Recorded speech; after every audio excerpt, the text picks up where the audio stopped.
Hai Scholarship Hunter, kalian pasti udah tahu tentang motivation letter. Ya, motivation letter atau sering disebut juga dengan personal statement adalah sebuah esai singkat yang menjadi salah satu aspek penting dalam proses pendaftaran masuk universitas ataupun pendaftaran beasiswa ke luar negeri. Biasanya dokumen ini menceritakan siapa diri kamu, tujuan hidup kamu, latar belakang pendidikan, dan harapan apa yang kamu inginkan dalam melanjutkan studi. Dokumen ini tentu saja merupakan salah satu dokumen pendukung aplikasi beasiswa yang sangat membantu dalam pengajuan aplikasi beasiswa. Mengingat terdapat ratusan bahkan ribuan orang yang mengajukan aplikasi beasiswa. So, kamu dapat menonjolkan apa yang menjadi kelebihan dan kekuranganmu di sini. Sebenarnya tidak ada formula khusus dalam motivation letter, karena dokumen ini dibuat untuk merepresentasikan pribadi seseorang secara personal. Namun kali ini kami akan sharing tentang tips sesuai dengan motivation letter secara umum. Namun sebelum menyaksikan videonya, terlebih dahulu kami kembali mengingatkan untuk tetap membantu channel ini dengan cara like, subscribe, dan share video ini ya. Baiklah, tips pertama adalah pelajari baik-baik informasi yang berhubungan dengan universitas dan jurusan yang dituju, seperti peringkat, concern, proyek riset yang sedang dikembangkan, publikasi penelitian, dan kurikulum, sehingga kalian lebih yakin untuk mengungkapkan alasan kenapa memilih universitas atau jurusan tersebut.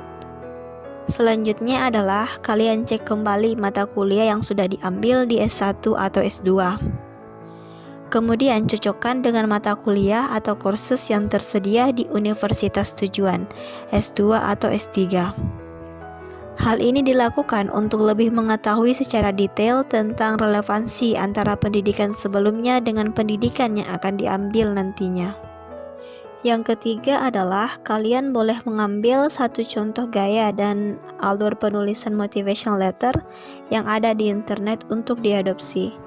Ingat, bukan untuk ditiru mentah-mentah ya, karena bisa jadi itu tidak sesuai dengan kondisimu. Kalian hanya butuh pola atau teknik penulisannya saja. Tips yang keempat adalah sebelum memulai menulis motivation letter, sebaiknya kalian membuat kerangka tulisan dulu. Pilih-pilih informasi yang perlu atau tidak untuk dicantumkan. Jangan lupa untuk tetap sesuaikan juga dengan CV yang nantinya akan kalian lampirkan. Selanjutnya yaitu menulis motivation letter harus efisien dan efektif dalam penggunaan kata dan kalimatnya. Jangan banyak basa-basi dan bertele-tele sehingga membuat pembaca bosan dan tidak mengerti maksud pesan yang ingin kalian sampaikan. Tips yang keenam adalah kalian harus menggunakan kata yang lebih umum untuk digunakan agar pembaca mengerti. Kalaupun menggunakan istilah tertentu yang ada bidang kalian perlu memberikan penjelasan terkait istilah itu. Setelah kalian telah menulis motivation letter, tips selanjutnya adalah kalian harus cek pengejaan dan tata bahasa tulisan kalian. Meskipun hal ini dianggap masalah kecil, namun terkadang problem tentang salah tulis atau typo sangat mengganggu mata ketika membaca sebuah tulisan, dan ini akan menurunkan nilai kamu di mata pemberi beasiswa. Tips yang terakhir, jangan lupa untuk mendiskusikan dan minta pendapat kepada orang lain yang berpengalaman terkait motivation letter kamu, sehingga kamu memiliki sudut pandang berbeda tentang isi motivation letter yang kamu tulis.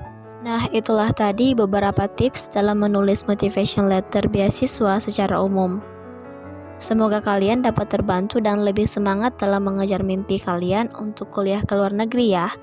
Terutama tidak bingung lagi ketika akan menulis motivation letter.